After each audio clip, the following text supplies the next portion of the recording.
যার যে অধিকার, সে অধিকার থেকে যদি সে বঞ্চিত হয়, অধিকার না পায়, এটাই তো জুলুম। এবং জুলুম বিভিন্নভাবে হয়। একটা জহেরি জুলুম, স্থূল জুলুম, আর একটা হলো সূক্ষ্ম জুলুম।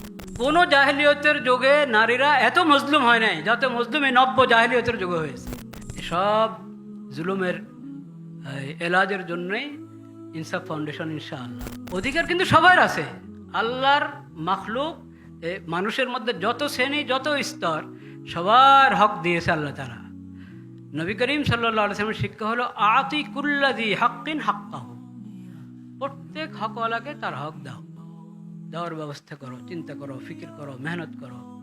উম্মুল মুমিনিন আয়েশা রাদিয়াল্লাহু তাআলা বলে গেছেন, মুসালাহাত, এক মনকে আরেক মনের মুখী করে দেওয়া, মিলিয়ে দেওয়া, এটা অনেক বড় ইবাদত, কিন্তু এটার ব্যাপারে আমাদের মধ্যে অবহেলা পাওয়া যায়। আয়েশা রাদিয়াল্লাহু তাআলা বলে গেছেন। আসসালামু আলাইকুম ওয়া রাহমাতুল্লাহ। আলহামদুলিল্লাহ ওয়া সালামুন আলা ইবাদিহিল্লাযীনা ইসতাফা, আম্মা বা'দ। আল্লাহ রাব্বুল আলামিনের মেহেরবানি, আল্লাহ তাআলা এই গুরুত্বপূর্ণ দ্বীনি বিষয়ে এবং অনেক বড় দায়িত্ব এর বিষয়ে সচেতন হওয়ার জন্য, সচেতন করার জন্য আমরা এই মজলিসে একত্র হতে পেরেছি। আলহামদুলিল্লাহ। আল্লাহ রাব্বুল আলামিনের শুকরের পর এই মজলিসের আয়োজকদের শুকর আদায় করছি। বিশেষভাবে শুকর আদায় করছি হযরত মাওলানা আবুল বাশার সাহেব দামাত বারাকাতুহুমের। হুজুর সংক্ষিপ্ত এ পাবন্দে অনেক গুরুত্বপূর্ণ হেদায়াত এবং নির্দেশনা দিয়েছেন। এটা যদি আরও বড় কিতাবও হতো তো জুজিয়াত, খুঁটিনাটি সব তো আর আসতো না, কিন্তু উসুলি কথা, বুনিয়াদি যেসব বিষয়, ওগুলো এসেছে, খুব সুন্দরভাবে এসেছে এবং অনেক গভীর চিন্তার খোরাক দিয়েছে আমাদেরকে পাবন্দের বিষয়গুলো, তথ্যগুলো। আল্লাহ রাব্বুল আলামিন এই মেহনতকে ভরপুর কবুল করেন, আফিয়ত সালামতের সাথে, সেহাত কুওয়াতের সাথে হজরতের হায়াত দারাজ করেন, হায়াতে তৈয়বা তবিলা নসিব করেন। বিশেষ করে প্রথম যে কথাটা হজরত বললেন, নারীদের বিশেষ অধিকার, ওয়াকারনা ফি বুয়ুতিকুন্না, এটাকে অনেক তালিব ইলম ভাইরা, অনেকে বা যারা অনুবাদ পড়েন কোরআন কারীমের, মনে করেন এটা শরীয়তের একটা বিধান, আল্লাহ একটা বিধান দিয়েছেন, ওয়াকারনা ফি বুয়ুতিকুন্না। হুজুর বলেছেন এটা অধিকার, এটা হলো তাফাক্কুহ ফিদ্দীন, এটা হলো হিকমা। তাই আল্লাহ তাআলা এই আহলে ইলমদের ছায়া আমাদের উপর দীর্ঘ করেন। এক ভাই কথা, ওনার চিন্তাটা এবং নিয়তটা খুব সুন্দর, কিন্তু উপস্থাপনটা মনে হয়, উনি বলেছেন এটা ধর্মীয় আয়োজন না, এটা 100% ইসলামী আয়োজন, ইসলামী সংগঠন, ইসলামী সংস্থা, 100% ইসলামী হওয়ার কারণেই এতে যত অমুসলিম আছে তারা তাদের হক যথাযথ বুঝে পাবে। এই চিন্তা কখনো ঠিক নয় যে অমুসলিমদেরকে আশ্বস্ত করার জন্য আমরা কোনো বিষয়কে উপস্থাপন করব এই শিরোনামে যে এটা ধর্মীয় কিছু না।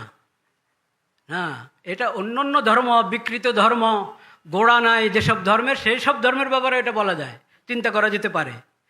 কিন্তু ইসলাম যেটা যেভাবে আল্লাহ নাজিল করেছেন সেভাবে এখনও আছে, কিয়ামত পর্যন্ত থাকবে। এবং এটা শুধু বিধানের ধর্ম না, আমলের ধর্ম, হুজুর বলেছেন। হ্যাঁ, প্রত্যেক মুসলিম বিধানগুলো যথাযথ পালন করেন, এটা তো তার ব্যক্তির দোষ। ইসলামের কালিমা পাঠকারীর দোষ। কিন্তু কম হোক বেশি হোক, কিয়ামত পর্যন্ত ইসলামের সব বিধানকে যথাযথ উপস্থাপন করানোওয়ালা, এলেমের দিক থেকে, আমলের দিক থেকে, চিন্তার দিক থেকে, এবং এটার বাস্তবায়ন করানোওয়ালা কিয়ামত পর্যন্ত থাকবে ইনশাআল্লাহ। তো এটা ইসলামী হওয়ার কারণে অমুসলিমরা এটার প্রতি আকৃষ্ট হবে এবং তারা দেখবে যে আচ্ছা, ইসলামের এত সুন্দর শিক্ষা, যে ওই শিক্ষা যদি অমুসলিমরাও গ্রহণ করে তাও তারা দুনিয়ার শান্তিটা পেয়ে যায়। আর আখিরাতের শান্তি পেতে হলে তো ইসলামকে গ্রহণ করতে হবে, শুধু ইসলামের খণ্ডিত শিক্ষাকে গ্রহণ করলে হবে না। আল্লাহ তাআলা সে তৌফিক দান করেন আমাদেরকে। ইনসাফ, যে ইনসাফের পরিচয়মূলক যে আলোচনা দিয়েছেন আমাদের হজরত মৌলানা আব্দুল গফ্ফার সাহেব দামাত বারাকাতুহুম, এরপরে তার বলার কোনো প্রয়োজন নেই। প্রবন্ধের মধ্যে কিছু কথা এসেছে, ওটা সাফ বিষয়টা। এটা হলো নারীদের প্রতি যে নির্যাতন হয়ে থাকে বিভিন্নভাবে, সেটা প্রতিরোধের জন্য এবং নারীরা তাদের অধিকার যথাযথ পায় সেই ব্যাপারে সমাজে সচেতনতা সৃষ্টি করা, শুধু সচেতনতা না, সমাজে এই ব্যাপারে বাস্তব পদক্ষেপ, বাস্তব উদ্যোগটা প্রতিষ্ঠিত হয়ে যায়, সেজন্য এই সংস্থা। কিন্তু নির্যাতন শুধু নারীরা হয় তা না, এটা আরেকটা প্রসঙ্গ। নির্যাতিত নারীরা যেমন হয়, পুরুষরা হয়, ছেলেরা, সমাজে অনেক আছে নির্যাতিত। নির্যাতিত মানে কি? নির্যাতিত খালি কি মারপিট করলে নির্যাতন হয় নাকি? নির্যাতন বিভিন্নভাবে হতে পারে এবং সহজ একটা হলো অধিকার। যার যে অধিকার, সে অধিকার থেকে যদি সে বঞ্চিত হয়, অধিকার না পায়, এটাই তো জুলুম, এটাই তো জুলুম। এবং জুলুম বিভিন্নভাবে হয়। একটা জহেরি জুলুম, স্থূল জুলুম, আরেকটা হলো সূক্ষ্ম জুলুম। যে ওই যে যারা শিক্ষিত ভাই উনি বলে গেছেন, হুজুররা বললে তো মনে করে হুজুরদের কথা, সোহাগ ভাই বলে গেছেন যে ইসলামের ইতিহাসে, এই কথা তোকেই সে হুজুরও বলেছেন, কিন্তু ওনার জবানে এটা বেশি ভালো লেগেছে। মানব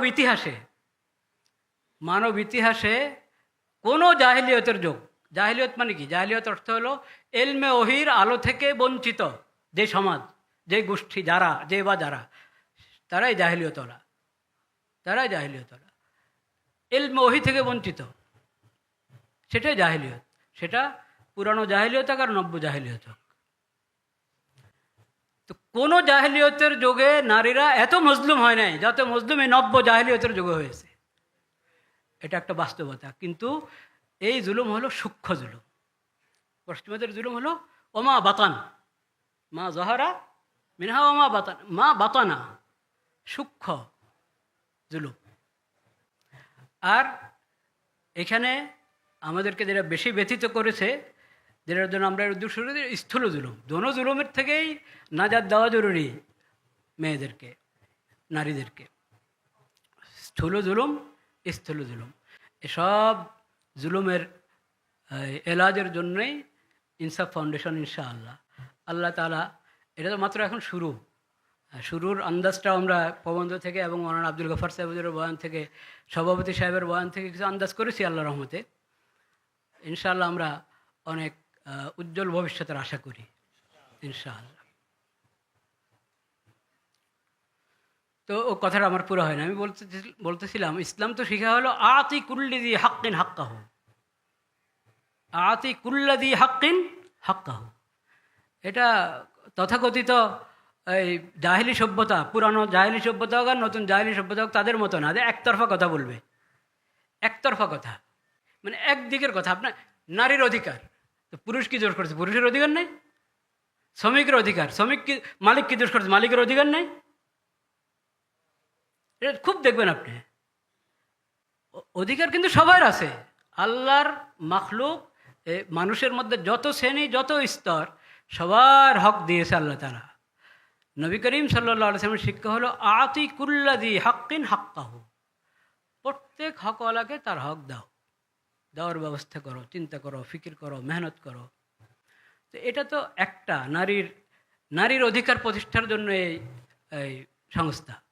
এরকম আরও যেখানে যেখানে যত বিষয় অধিকার, যে ছাত্রদের অধিকার, কওমি মাদ্রাসার ছাত্র বলেন আর মাদ্রাসার ছাত্র বলেন, ছাত্রদের অধিকার, ছাত্রীদের অধিকার, অনেক অধিকার ক্ষুণ্ণ হচ্ছে, অধিকার থেকে বঞ্চিত হচ্ছে। কিভাবে? অনেকভাবে। আমি একটা শুধু বলি, যেটা হয়তো আমার মুখে শুনলে আপনাদের কাছে তাজ্জুব লাগতে পারে। সেটা হলো যে ছাত্রদেরকে যে রাজনীতিতে ব্যবহার করা হয়, এটা ছাত্রদের উপরে জুলুম। কলেজ ভার্সিটির ছাত্রদেরকে রাজনীতিতে ব্যবহার করা হয় না? হ্যাঁ, প্রত্যেক দলের ছাত্রদল আছে, প্রত্যেক দলের ছাত্রদল। কেন? এটা জুলুম। এটা জুলুম। এমনকি এই ইসলামী দলগুলোর মধ্যেও তারা ছাত্রদেরকে, মাদ্রাসার ছাত্রদেরকে ব্যবহার করে অনেক ক্ষেত্রে, অন্যায় এটা। ঠিক যত রাজনৈতিক দল আছে জেনারেলগুলো, তারা ছাত্রদেরকে, কলেজ ভার্সিটির স্কুলের ছাত্রদেরকে যে ব্যবহার করছে, এটা তাদের উপরে জুলুম। ছাত্রদের, সব লাইনের ছাত্র, এলমে দিন আর জাগতিক জ্ঞান বিজ্ঞানের ছাত্র, সবাই ছাত্র। বাকি তলেবে এলেম, মাদ্রাসার ছাত্র, ইলমহের তলেবে এলেম, তাদের সাথে কারো তুলনা হয় না, এটা স্পষ্ট কথা। কিন্তু ওরাও সমাজের অংশ এবং ওরাও গুরুত্বপূর্ণ দায়িত্ব পালন করে জাগতিক জ্ঞান বিজ্ঞানের দ্বারা।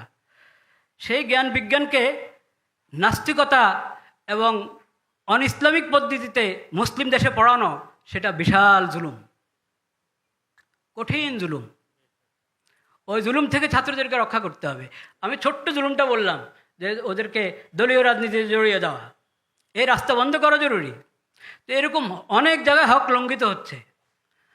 প্রত্যেক হক প্রতিষ্ঠার জন্যেই এরকম সংস্থা দরকার। সেজন্য আজকে যে খালি আমরা এক ধরনের কথা শুনেছি, নারী নির্যাতন, নারী নির্যাতন, এক ধরনের কথা শোনার কারণ হলো আজকে তো এটাই আলোচ্য বিষয়। লা ইলাহা ইল্লাল্লাহ। আর আমি বেশি বলবো না, আর দুটা কথা বলে শেষ করছি। আরেক কথা আমাদেরকে ডক্টর হিজবুল্লাহ সাহেব বললেন, যে আমি প্রসঙ্গটা ভুলে গিয়েছি, আপনি একটু বলেন। ওই যে বললাম না সূক্ষ্ম জুলুম, সূক্ষ্ম জুলুমগুলোর মধ্যে এটা একটা।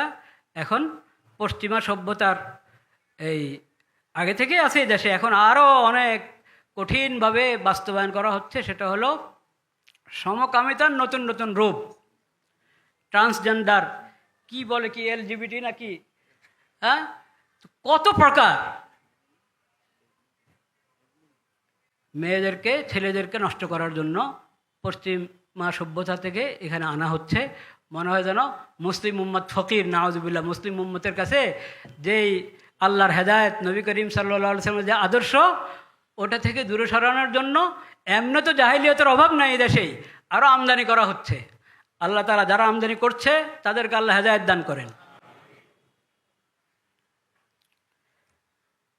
সময়ের চান্দা দিতে হবে, সময়ের চান্দা, যেটা এই দুই মুরব্বী বলে গিয়েছেন, বিশেষ করে ডক্টর লুৎফুল কবির সাহেব বলেছেন, সময়ের চান্দা দিতে হবে সবাইকে। যে পরিবারের লোকজনকে আশ্বস্ত করার জন্য, বোঝার জন্য, সুন্দর ভাবে মিলিয়ে দেওয়ার জন্য যেমন লোক দরকার, কোথাও দরকার হবে একজন আলেমের, কোথাও দরকার হবে একজন বুজুর্গের, কোথাও দরকার হবে ওনার মতো প্রফেসরের। যেখানে যার দরকার সেখানে এই সময় পেশ করার জন্য একটা তালিকা থাকতে হবে। ইনসাফের দপ্তরে তালিকা থাকবে, বিভিন্ন জনের নাম লেখাবেন, যে আমি যদি কারোর সাথে কাউন্সিলিং করতে হয় সেখানে এই সময় দেওয়ার জন্য আমি প্রস্তুত আছি। এভাবে আবার সেটার জন্য নিজেকেও প্রস্তুতি গ্রহণ করতে হবে। আমি যে সময় দিব, ওই সময়টা কিভাবে কাজে লাগাবো, আমি কিভাবে পেশ করব দিনের দাওয়াতটা, মুসালাহাতের দাওয়াতটা। উম্মুল মুমিনিন আয়েশা রাদিয়াল্লাহু তাআলা বলে গেছেন, মুসালাহাত, মিলিয়ে দেওয়া, মনগুলো মিলিয়ে দেওয়া। মন যখন আলাদা হয়ে যায়, দুইমুখী হয়ে যায়, হ্যাঁ, এক মনকে আরেক মনের মুখী করে দেওয়া, মিলিয়ে দেওয়া, এটা অনেক বড় ইবাদত। কিন্তু এটার ব্যাপারে আমাদের মধ্যে অবহেলা পাওয়া যায়। আয়েশা রাদিয়াল্লাহু তাআলা বলে গেছেন কথা। তো ওটার জন্য সময়ের চান্দা চাচ্ছি আমি। আর একটা হলো, এই প্রবন্ধে একটা হাদিস ছিল, আমার মনে হয় ওটা সনদে একটু দুর্বলতা, সনদের সব দুর্বলতার কারণে বর্ণনা জয়ীফ হয় না। তো সনদের কোনো দুর্বলতার কারণে ওখানে তো উলুমুল হাদিসের হুজুররা আছেন, জামিয়াতুল উলুম, ওনারাকে হয়তো হজফ করে দিয়েছেন কিনা রেওয়ায়াতটা। সেখানে বলা হয়েছে, নবী করিম সাল্লাল্লাহু আলাইহি সাল্লাম বলেছেন যে জিবরিল আলাইহিস সালাম আমাকে বারবার সতর্ক করেছেন, ওসিয়ত করেছেন, তাম্বি করেছেন, হাত্তা জানান্তু আন্নাহু সাইয়্যুহারিমুত তালাক।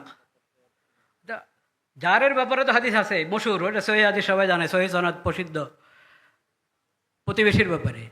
কিন্তু এটা একটু কম আলোচিত বা অনালোচিত। যে এত বলেছেন জিবরিল আলাইহিস সালাম আমাকে, যে স্ত্রীদের প্রতি, নারীদের প্রতি যত্নবান হও, যত্নবান মানে রাসূলুল্লাহ ধর্ম যত্নবান আছে না 100 ভাগের 100 ভাগ। সবাইকে যত্নবান হওয়ার জন্য বলতে থাকা। এমনকি আমার মনে হলো কি তালাককে নিষেধ করে দেওয়া হয় নাকি? এর মানে তালাক নিষেধ হয়ে গেছে তা না, নিষেধ হয় নাই। যেরকম প্রতিবেশীকে তো আর ওয়ারিস বানানো হয় নাই, ওয়ারিস না সে, মানে উত্তরাধিকার ওয়ারিস না। এটা অনেক গুরুত্বপূর্ণ বিষয়। ওই হাদিস তো আমরা সবাই শুনেছি, ওই হাদিস আমরা সবাই শুনেছি যে আল আবু গাজুল হালালি ইলাল্লাহ আত-তালাক। হ্যাঁ, হালালের মধ্যে আল্লাহর কাছে সবচেয়ে অপছন্দ হলো কি? তালাক। তালাক হালাল, কিন্তু সবচেয়ে অপছন্দ এটা আল্লাহর কাছে। এই যে হালাল, কখন হালাল? যদি তালাকের মধ্যে জুলুম না থাকে। তালাকের সঙ্গে যদি জুলুম যুক্ত হয়, তাহলে জুলুম হালাল হওয়ার জন্য যে শর্ত, সেই শর্তে হালাল হবে। নতুবা তালাক দিলে হয়ে যাবে, দিলে হয়ে যাওয়া এক জিনিস, আর ন্যায়ভাবে তরিকা মতে হওয়া এটা আরেক জিনিস। সেজন্য ইনসাফের মধ্যে যে তালাকের বিষয়টাকে গুরুত্বের সাথে নেওয়া হয়েছে, এটা আগে থেকে উনি বলেছেন যে কোর্স করতে হয়।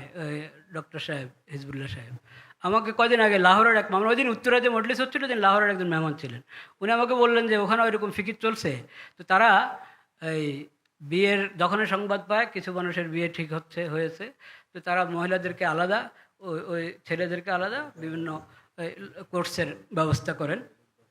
ওইভাবে অগ্রিম প্রত্যেকের হকের ব্যাপারে সতর্ক করার বিষয়টাও দরকার। আল্লাহ রাব্বুল আলামিন আমাদেরকে ভরপুর তৌফিক নসিব করেন। ইনসাফ এই সংস্থাকে আল্লাহ তাআলা কিয়ামত পর্যন্তের জন্য প্রতিষ্ঠিত রাখেন, এবং মুফিদ থেকে মুফিদ, নাফে থেকে নাফে বানান, এবং সমাজে আরও যা দরকার এই ধরনের যত ক্ষেত্রে ইনসাফ প্রতিষ্ঠার দরকার, অভাব আছে ইনসাফের, সেসব কাজের জন্য সবাইকে আল্লাহ তৌফিক দান করেন। মানুষ হওয়া দরকার আছে, কিন্তু এখন এই যে দেখেন এই চেহারাগুলো, অন্য আরেকটা দিনের কাজের মধ্যে গেলে আপনি এই চেহারাগুলোই দেখবেন। এর মানে আমাদের রিজালের সংকট, কাজের মানুষের সংকট। কাজের মানুষের সংখ্যা বাড়তে হবে, নতুন প্রজন্ম নিজেদেরকে প্রস্তুত করতে হবে, আমরা সবাই লোক তৈরি করতে হবে, নিজেরা নিজেদেরকে তৈরি করতে হবে। আল্লাহ সেই তৌফিক দান করেন। ওয়া আখিরু দাওয়ানা আলহামদুলিল্লাহি রাব্বিল আলামিন।